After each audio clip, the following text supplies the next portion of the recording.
ñu gërëm leen ci ànd bi ak ñun ITV waxtu xabaaru marax yi la gën a fees bokk na ca ni Covid 19 di law ci biir Sénégal ku ne ak xalaatam ngir fexe sauver Sénégal docteur El Hadji Mouhamadou Mansour Diouf moom gis ni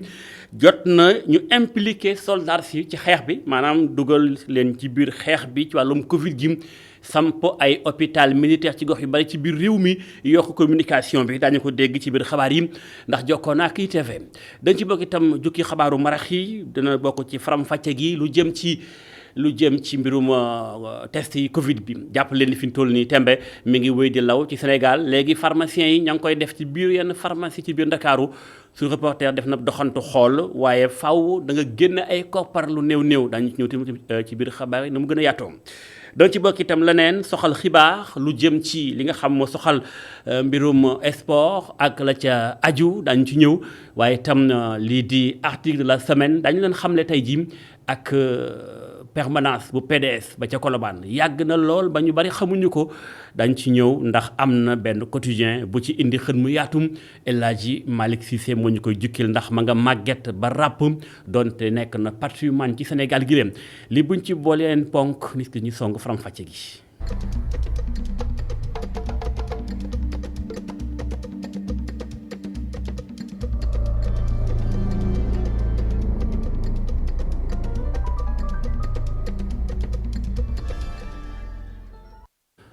ñu gërëm leen ci ànd bi ak ñun ci seen télévision ITV tàmbali faram-fàcce xabaaru marax yi ci lu jëm ci mbirum Covid lañ koy tàmbalee communiqué bi ministère de la santé et de l'action sociale xëy becc tey jii juróomi nit ñàkk nañu seen bakkan ci démb la ñeent fukki nit ak juróom-benn sonn ba nekk Sowétas ci xayma am nañu tey jii juróom-ñaari téeméeri cas ak fukk ak ñaar yu bees yi yépp gox ci biir réew mi. la ca ëpp nag ci Ndakaaru la xewe région de Dakar ndax Dakar am na ci lu néew ñeenti téeméer ak ñaar fukk ak juróom-benn ci ay cas région bu Thiès am na ca fanweer ak juróom-benn Touba fanweer ak benn Saint-Louis ñëw 3e position am ca ñaar fukki nit ak benn yu amee Covid 19 que docteur delluwaat fàttali Sénégalais yi ci nim takku mbuuka yi di masque yi lu mënta ñàkk la waaye tam wàññi ay dajaloo ak joxante loxo yi ca tam gën a sàmmante ci rek celal nekk na ndigalu kër docteur bu Sénégal ngi xeex mbas mi. xabaar yi buy ci beneen mbir sax lu jëm ci mbirum mbas moom yi ak ni mu jéggee dayoo ba ci réewum Sénégal kaay yi gën a yokkum El Hadji Mouhamadou Mansour Diouf médecin la ma nga ca Bordeaux kàddoom jot naa jip ngir wàllu Sénégal mu ni nañ ci dugal soldats si ci wàllum xeex bi ba ci samp ay hôpitaux de campagne waaye tamit danañ ci bokk soldats si ñu jox leen ay moyens ban gën a xeex mbas mi waaye itam gën a yokk communication maanaam yee askanu Sénégal ci wàllu gu mel kàddoom jot naa jip jokkoom ak ITV. gis ngeen situation bi nga xam ni moom la feebaru Covid bi am ci Sénégal mi ngi jéggi dayoo ñi nga xam ni ñooy liggéey ci hôpital yi actuellement nii seen situation metti na place bu ñu tëral malade yi dafay gën a jafe moyens yi nga xam ni moom lañ leen war a faje tamit mi ngi gën a jafe jot naa ay renseignements yu ma xamal ni ma tey jii nii boo demee ci hôpitaux yi pratiquement seen morgue yi mi ngi commencé di fees situation bi nag dafa jot nit ñi xam ko moo tax ku ci nekk war nga gën a sensibiliser ni Sénégalais nag dañu tàmm loo leen di wax te teguñu ci seen bët wala dunduñu ko personnellement boo deful naa ko duñu ko faratal dafa mel ni nit ñi ba léegi nii mesuré wuñu gravité wu situation bi moo tax léegi nag ay solution lañ war a wut may wax ne lii di force armée nga xamante ni mooy suñu l'armée bi am nañ lu ñuy wax hôpital militaire de campagne nañ ko déployer rapidement pour gën a jàppale ñi nga xam ne ñooy liggéey ci wàllu kër docteur ndax actuellement ni sonn nañ te situation bi bu continuer nii mare d'état yi dina gën a garaaw kon nag ñu def loolu li ci des mooy sensibilisation bi nit ñi war a xam ne liñ leen di wax ni lu réel la kon nag bu ñu jëlee suñu mbokk journalistes yi ñu def ay reportage sur le terrain wan leen réellement li nga xam ni moo xew xëy na dina leen gën a sensibiliser ba ñu gën a respecter li ñuy wax mesure barrières yi ñàkku bu ñàkk yi disponible ngeen dem ñàkku ji boole ko ak di takk seen masque di raxas seeni loxo di utiliser gel bañ a dem ci ay xew bañ a dem ci ay dajaloo loolu mooy mbir mi da ngay ñàkku ba pare boole ko ak mesure barrières yi. docteur El Hadji Mouhamadou Mansour Diouf xabaar yi wéy ci leneen soxal ba tey mbirum Covid bi ci beneen anam li nga xam si moo di seet bi daan seeti ay nit ci kaso bi nii di administration pénitentiaire bi dakkal na ko ba jëmmi jamono ndax gis na ni mbir yi ni kaay di yokkoo ci réew mi ca kaso bi na mu bindoo ak macha allah na mu feesem bu fa Covid duggee mën naa jur gilaawaar yi moo tax ñu daal di kon dakkalandi nemmeeku yi ca kaso yi ngir aar ñu suñu borom dogal ñu nekk fa communiqué la bu rédaction bu ITV jot ci ab bataaxal boobule mi ngi noonu kon na ko askan wi bàyyi xel ni xam ne dakkal nañu boobu lépp nemmeeku ci kaso yi Sénégal yi. ba tey mbirum Covid ñu wax ni daanaka test yi bu njëkkoon jafe woon lool nga am ko. léegi nag pharmaciens yi ña nga cey jot yenn pharmacie yu ndakaaru yi sax tàmbali nañ ko waaye nag yow mi dem di def test Covid da nga génne koppar nu mu toll ak nu mu demee gëstu Pape Dodo Faye reportage.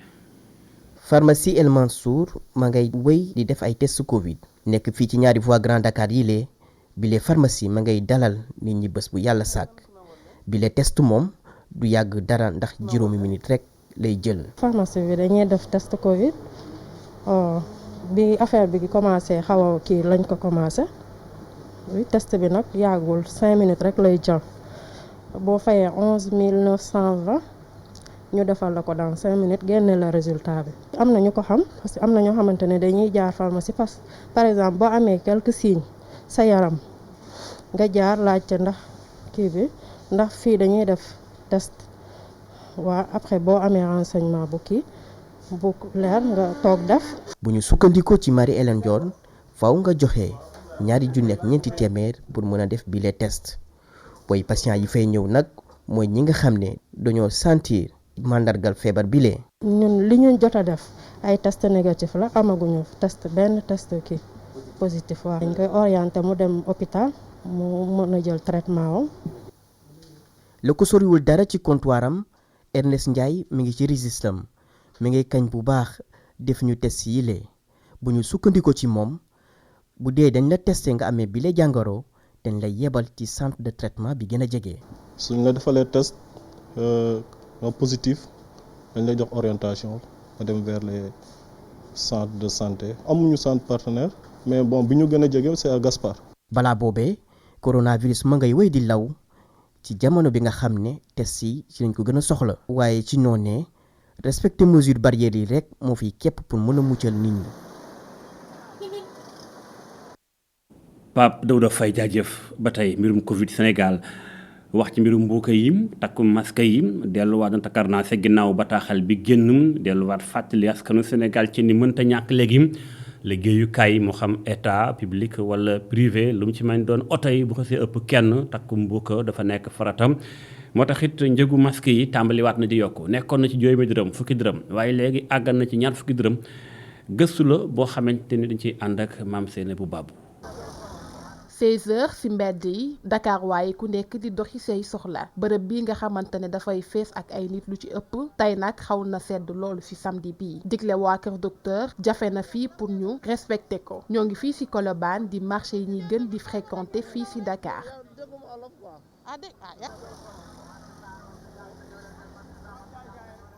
bu weesoo yokkutewu nit yi am doomu jàngoro ji ak dee yi di gën a bëri troisième vague bii nag nga xam ni delta bi moo ko waral yokku na njëgu masque yi jóge ci juróom dem ba ci 100 francs.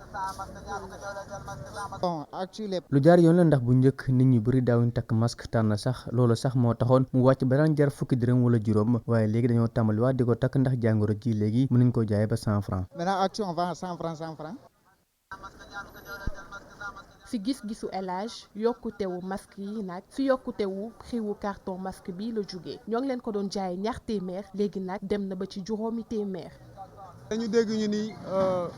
corona bi dafa gën a bariwaat quoi troisième vague bi dafa gën a bari loolu moo tax tamit kees paquetu masque bi ñu ngi ko doon jënde 1000 francs di ko jaayee benn 25 mais instant bi paquet bi ñu ngi koy jënde 2500 bu ko defee ñu koy jaayee benn 100 francs looloo tax ñu yokk masque yi. contrôle alkaat yi nag tax na ba client yi di ñëwaat fàllu moo ñu koy xamal njaayu masque mi nag fi mu toll nii dox na bu baax a baax. waaw gars yi client yi mi ngi commencé yokku nag mais léegi policiers yi comme ñu ngi commencé jugaat quoi ñaari fan yi moom policiers yi ñu ngi commencé ramasser gars yi moo tax gars yi ñu ngi accéléré di jënd bu baax a baax a baax waaw mais bu policiers yi moom ñaare bu ñu ramassé rek gars yi duñ jënd mais bu ñu ramassé rek sa caaxaanu rek gars yi dina jënd bu baax a baax fan yii moo tax affaire yi mi ngi marché waat daal mi ngi doxaat bu baax a baax. bu ñuy nekkee ci nakar ñi nekk ci bànneex loolu la ñuy faral di wax troisième vague Covid 19 bii nag nekk na loo xamante ne moo ngi indil bénéfice jaaykatu masque yii le. jaajëf maam Seynabou Babou ba tey Covid ci Sénégal rawatina tabaski beeg feet gi ñu bari jógeñ ci réewu taax dem ci seen ay dëkk ngir dund ak njaboot gi tabaski bi waaye ñibbi si mënta ñàkk kon dem bi ci oto yi la ñëw bett oto yi yeb ak yeb yi mënta ñàkk Covid mën na fa jaare law ñu bari amul njàqare di gën a ñaax askanu ci fagook fegu gi balaa feer bi gën di law lu ni mel moo tax Mamadou Lamine Fati def na gëstu ca Guédiawaye reportage. seen ñàkk dal xel mun nañ ko teg ci yoon gannaaw bu ñu gisee ne feebaru mbas bi mu ngi ëppi doole ci Sénégal ak ñi nga xam ne ñoo jóge yoon Dakar dem ci gox-goxaan yi le ngir feetum tabaski bi le Ahmed Mbaye moom di leen wax ne suñu dellu siwaatee nañu jël seen mëtuwaay ngir bañ a wàlle feebar bi. li fiy jóge ci ay car di das ci yeneen dëkk yi te du benn dëkk kese ñii di dem ay côté ñii di dem ay Jolof ñii di dem ay Touba ñii di dem partout dans le Sénégal ñiy jóge Dakar di dem di julli ji di am ñu fay fekk. di am ñuy jaxasool xam nga ci oto yi tamit xam nga bon pèlerin yi duñ benn ñëpp bokkuñu ci dëkk yu ñuy dem soo demee jaxasoog seen waa kër boo fa jóge waatee même chose lay demee waatee si départ bi ñuy jóge Dakar dem si seen dëkk di julli ji ba pare nar a defaat convoi ñëwaat Dakar foofu la danger bi nekk man daal jàpp ma ne vraiment mesure barrière bi war defuñu ko quoi. tiitaange bu nu mel Mamadou Ball am moom lu mu bëgg rek mooy kilifa yi teel a jël seeni mëtuwaay ci lu nu mel. am na ñoo xamante ne dëkkuñu fi dañoo ñëw pour jël pour dem kon ñooñu noonu dafay baax bu ñu jëlee ba pare ñu yóbbu seen famille parce que bu ñu demul noonu duñ tabaski bëri na ci ay famille yoo xamante ne noonu lañ mel quoi. loolu c'est évident loolu moom c'est évident bu ñu ñëwee moom c'est forcé faw gars yi jël les mesures nécessaires tey même bu fekkoon dañuy recenser tey nit yi nga xamante ne ñoom ñoo demoon voyage ñu ñëw gars yi defal leen test yi ñu xool ba xam tey jii nii ñii ñu ngi jàngoro yi ou pas. pour man c'est mieux quoi. Abdou Aziz Niass moom xelam dalul benn yoon ci ñi nga xam ne ñoo nar a dellusiwaat gannaaw bu ñu demee ci biir gox-goxaan yi ngir tabaski ji. waaw xaw na am tiitaange nag ndax xam nga boo ko bu fekkente ne yow Dakar nga nekk di dem dëkk ba jëloo say mesure normale defoo li nga xamante ne bi moom la docteur bi santaane ba yóbbu ko dëkk ba fekk ka nekk ci dëkk ba moom dara dalu ko nga indil ko su boobaa yaa ngi yokk problème mais bu fekkente ne Dakar nga jógee dem dëkk ba. soo demee dëkk ba nga respecté mesure de barrière bi rek waxaale ko sa waa kër ak sa njaboot ñu def ko comme ni nga ko waxee yàlla suñu borom mën na cee def sutura. ñu wax ne Dakar ñoo ëpp ñi nga xam ne ñoom la mbas mi dal nit ñu bari ñi nga xam ne fii la ñuy liggéeyee demoon nañu ci biir dëkk yi ngir mën a tabaski ji ak seeni njaboot waaye seeni dellu fu mu toll nii indi na jiixi jaaxa bu rëy ci ñi nga xam ne ñoo desoon Dakar. jaajëf Mouhamadou Lamine Fati ñu dugg ci mbirum tàggat yaram xam ngeen ni Sénégal mi ngi waajal lii di jongante jëm ci fédération bu foot bu Sénégal kan moo ko war a jiite ndax maître Augustin Senghor dafay ñëwaat wala déet lu ci mën a doon candidature yu bari na waaye mu am ak digg gu tàmbali na am maanaam consensus goo xam ni dañu doon waxtaan ci seen biir ni nañu bàyyi Augustin Senghor mu jiite du ñàkk ñoom ña sampoon seen ndënd. ku ne mu compal la daram ci ay toogu takkal lay ndomba tànk lu mel nag moo tax ay kàddu jot naa jip ab pétition bataaxal la nan ko signé la ñëpp wax bu ko defee ñu daal di fexe ba Augustin Senghor moom ak sampam ndëndëm ci fédération de foot bu Sénégal na ko bàyyi ndax nag jot na mu dem ka ko jiite bokk na ci ki fi nekkoon député Cheikh Oumar Sy ma ngay faram-fàcce la tax mu yëkkati boobu la pétition jokkoo naak mi ngi ma xam Ndiaye. dama ciy door ba pare de féliciter maître Augustin Senghor ci liggéey bi nga xam ne def na ko ci kaw ba mu nekkee ci bopp fédération bi fukki at ak ñaar loolu mën nañ ko rafetlu 12 ans yi mu ci def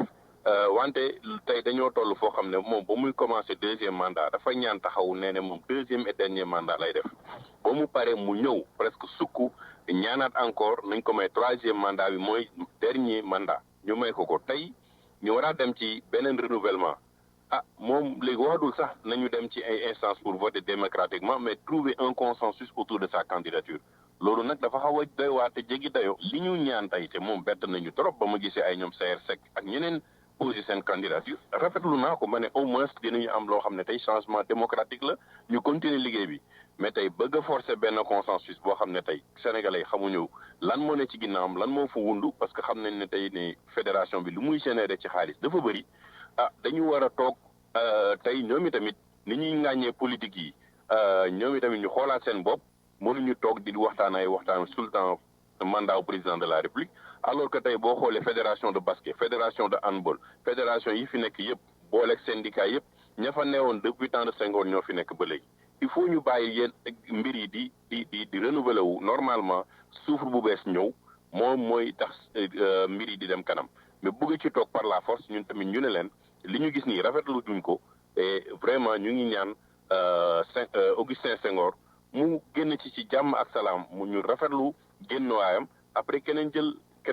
relais bi muy Sayer muy Madi Touré muy keneen eggali liggéey bi parce que moom mën na am feneen foo xam ne dina fa am njëriñ. Cheikh Oumar Sy yëkkati pétition ngir kon kii di Augustin Senghor bañ a samp ndëndëm ci bopp fédération sénégalaise de football. ñu ngi jégalu Coupe d'Afrique des Nations bu war a am ci 2022 incha allah jàppale ni kon dañ koy war a amal tirage au sort bi mi ngi ko war a amal ñaar fukki fan ak juróom la doon kon 15 août incha allah 2021 bi ca congrès palais des congrès ba fee nga xam mooy ca diwaanu ku Yaoundé ci réewum Cameroun dañ ko daal di xaaj ci ñeenti chapeau Sénégal nag ma nga ca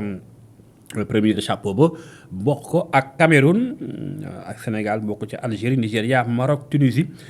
Deuxième chapeau bi Côte d'Ivoire la Mali Guinée Burkina Faso Égypte ak Ghana. Le troisième chapeau bi Gabon Mauritanie Cap-Vert Zambie Guinée-Bissau Sierra Leone. Quatrième chapeau bi koy jeexal Comores la Gambie Malawi Soudan Guinée équatoriale ak Éthiopie. dañu toppal incha allah yooyu mbir ca na mu gën a yaatoo ñu leen jégalu bu baax a baax ñu daal di xuus ci pàcc bi jeexal xabaaru marax yi. ca mooy article de la semaine ñu war ci ànd ak ki nga xam ne El Hadji Malick Cissé mu doon ñu càmbaxal benn quotidien boo xam ne càmbax na bu baax permanence su PDS nekk fii ci xolul Ndakaaru yàgg lool fi ne nag ràpp nam donte nekk na patrimoine bu ñëpp xam ci réew mi ñëw ànd ak El Hadji Malick Cissé.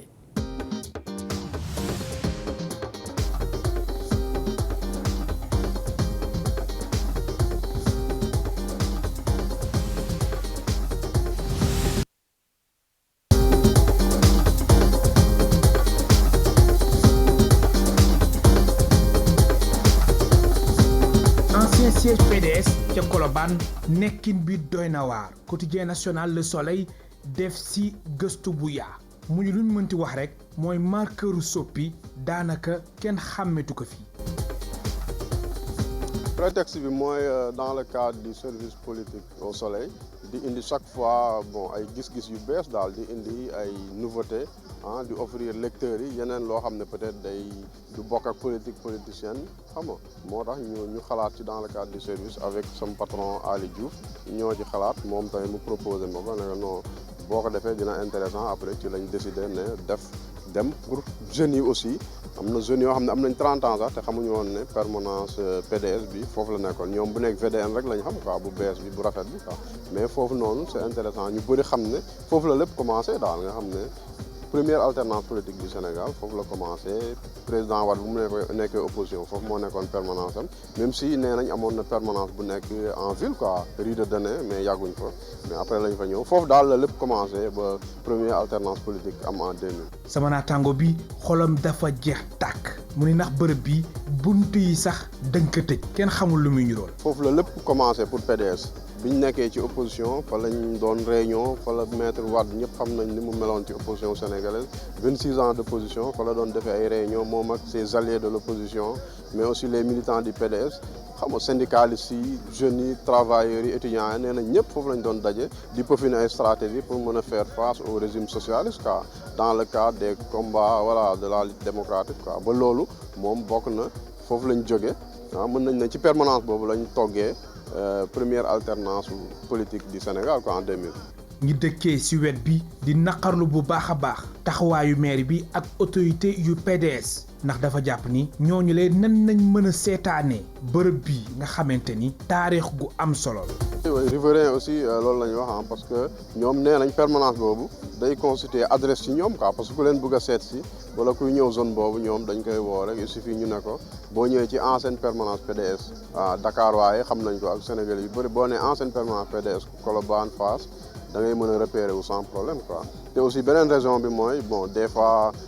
bâtiment bi comme day menacer ruine dañ gis ne y a des questions de sécurité mën nañ ko réhabiliter waaw mu nekk pourquoi pas musée sax pour parti démocratique sénégalais mais aussi pour Maître Wade pour nit ñi voilà xam li mu fa liggéey daal ba mu nekkee opposant madame Diallo ak ñu bëri ñu ma interroger ñoom li ñuy xaw a dénoncer mooy le fait que permanence boobu amee importance noonu Sénégal mais ñu dem ba léegi pratiquement dañ ko xaw a bàyyi en état vraiment de délabrement mu menacé sax daanu quoi waaw parce que bâtiment bi R+1 la mais ci kaw amatul dara nekk dafa porte kii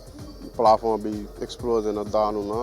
yàqu na permanence bi daal mën nañ ne vraiment comme bâtiment abandonné la mel quoi te voilà il faut le dire dañ ko abandonné ñu bëri dañu bëgg ñu réhabiliter ko pour les jeunes générations ñi nga xam ne xamuñu woon ne PDS foofu la nekkoon ñu xam ko quoi. Assane Ba nekk membre ci comité directeur bu parti démocratique sénégalais mu ni bërëb bii symbole la ci xeex démocratie. li mu wax moom c'est vraiment intéressant parce que dafa def ay kii expliquer moom depuis 1975 la am carte membre PDS quoi nee na depuis boobu nit ñi foofu lañ doon réunion quoi moom vraiment dafa amoon sax comme voilà émotion bu muy wax ci kii parce que da ko doon permanence boobu neen da koy rappeler lu bëri c'est un lieu symbolique quoi foofu lañ doon defee des réunions foofu lañ doon daje seen biir opposants yi Ablaye Wade coalition bi mouvement syndicaux yi ñoom ñëpp fa lañ doon daje fa lañ daal nee na toggee li tax première alternance politique Sénégal am en 2000 quoi vraiment permanence boobu lu am solo la ci histoire politique du Sénégal quoi. siège bi kenn du ko wax te waxoo président Wade ak démocratie bu Sénégal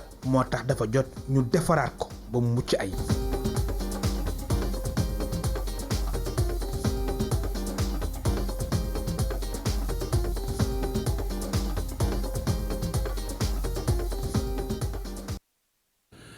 jaajëf El Hadji Malick Cissé ci gëstu bu am solo boobule permanence su PDS bu njëkkoon ci Ndakaarum ci Colobane màgget ràpp lool doonte nekk na patrimoine waaye itam nekk lu symbolique ci politique gu Sénégal waaye itam ci parti démocratique sénégalais ak Abdoulaye Wade gërëm leen cànd bi ak ñun li moo laf làccu xabaaru marax yi dana amaat xabaar incha allah 19h45 incha allah ci kàllaamay tubaab lay doon ak soxna Aminata Ndong du ko may dinaa fi ñëwaat incha allah tënk leen xabaar ci xaaju guddi 0h lay doon ci kattanu sunu borom ñu bokk di wéy di ànd ak sunuy programme jaa ngeen jëf